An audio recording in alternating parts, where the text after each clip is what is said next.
Welcome to Stepbrother, a steamy Academy romance web serial with over 1 million reads online. Stepbrother is a forbidden enemies-to-lovers romance filled with sports, second chances, and a bad boy.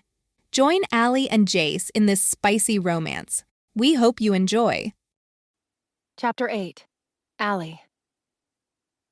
It was Saturday night and Jace was nowhere to be found when I left the house for my date. He was probably at Jenny's house, or with another girl from my biology class, making them suck him off because he was king of Redwood, and kings got everything they ever wanted. I gnawed on the inside of my lip and stared off into space. Last night, I'd never thought it would happen. I never thought I'd actually ever sleep with Jace. It had been sophomore Allie's dream to spend the night with him, to have him whisper sweet nothings to her that he never told anyone else, to have him touch her in places that nobody ever had before.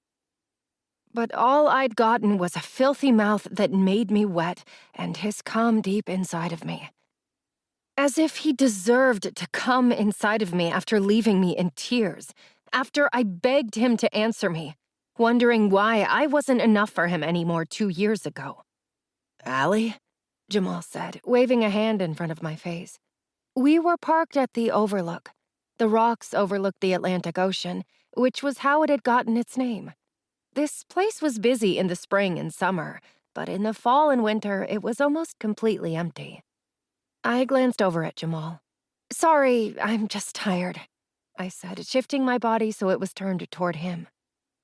My knees brushed against his, and I wanted to feel my heart race like it had with... I shook my head, but it didn't. "I can take you home if you want," Jamal offered.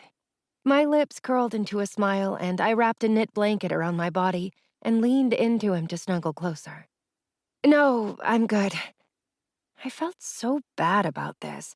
Part of me really, really wanted to give Jamal a chance because he was actually one of the nicer athletes on the football team and had always been so sweet to me.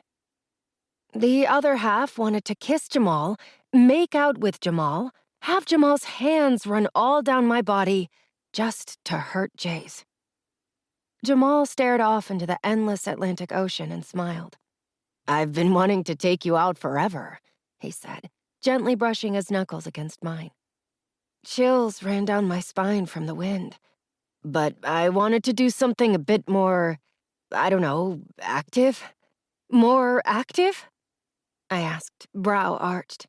"That's a funny way of saying you want to get in my pants. Not many guys are as forward as you are, Jamal Simmons." He let out a deep chuckle. "Nah, I mean, go out to dinner or to the movies, or break into the boarded-up arcade down by the beach and let you kick my ass at Pac-Man or some shit." I couldn't help the grin on my face. Only kids from the shitty side of town knew about the bankrupt, boarded-up arcade 3 blocks away from the overcrowded tourist seaside. The rich kids wouldn't be found dead anywhere even close to there. They had the Cherry Hill beaches, which were only for the higher class, supposedly. Jamal was from the shitty side of town, had grown up a few houses down from where I used to live before Dad died. He had helped out around the house, mowing our lawn and keeping things the way Dad had had them before Mom met Harlan. "But I'm down for this, too." Jamal grinned at me with those gleaming white teeth, almost as bright as the full moon tonight. My lips curled into a soft smile, and I suddenly found myself clutching the necklace Dad had bought me the night before a drunk driver killed him. Spent almost 20 years in the military and got killed for someone's senseless decisions. The world was cruel, so freaking cruel and rude and uncaring, especially to a girl just trying to make it out of this town and live a happy life. "How's your mom?" Jamal asked when everything got quiet. I shrugged. "Same, but now she gets to go out to fancy dinners and travel to exotic places and can buy anything she wants. She's spending 2 weeks in some other country to celebrate her anniversary instead of going to Dad's grave with me to commemorate his death this year." I pressed my lips together. That made it 2 years in a row now. part of me felt like she didn't care, even though she had spent 20 years with my father. Jamal frowned and looked back at the ocean. Life's a bitch sometimes. You just gotta deal with it. My lips curled into a small smile. That makes me feel so much better, Jamal. Thanks. Jamal winked at me. Anytime. Then he shook his head, as if to say life really did suck sometimes for some people, and that it wasn't fair to even the best of us. How are you doing?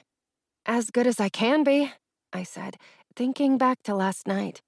All those emotions and feelings I had tried to suppress were suddenly back and nagging at all my insides.